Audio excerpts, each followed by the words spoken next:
You're here with us on Meet the Press to announce a new executive order. What is this executive order? What are you hoping to accomplish? Look, we've got to be thinking 3 weeks, 3 months, 3 years ahead. At the same time, we're focusing on the immediacy, which is life safety and property. And so that's exactly what we're doing with disaster assistance, making sure people are getting their applications, addressing the issue of fraud.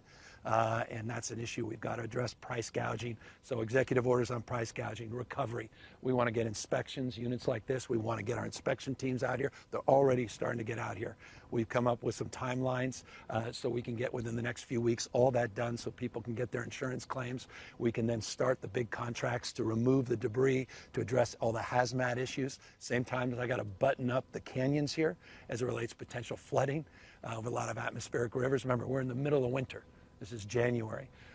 In fact, the day of this fire, not a stone's throw away, as the crow flies, there was snow right up the mountain here, the same day as this devastating fire here in Altadena. And so all those things have to happen concurrently. But here's the big thing.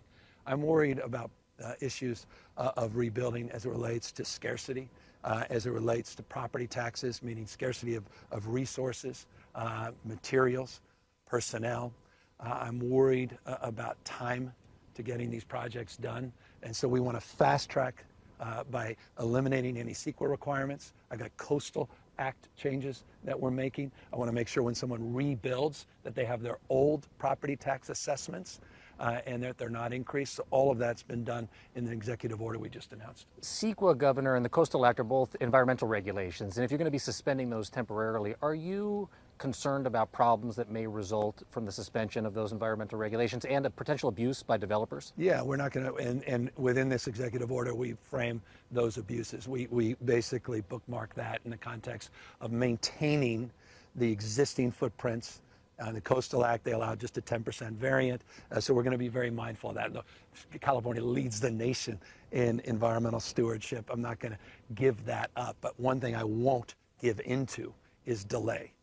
Delay is denial for people. Lives, traditions, places, torn apart, torn asunder, families, schools, community centers, churches, you've seen it. The number of schools that have been lost in this community, and we've got to let people know we have their back. We're going to be back. We're going to do it efficiently and effectively. Don't turn your back. Don't walk away because we want you to come back, rebuild, and rebuild with higher quality building standards, more modern standards. And we want to make sure that the associated costs with that are not disproportionate, especially in a middle-class community like this.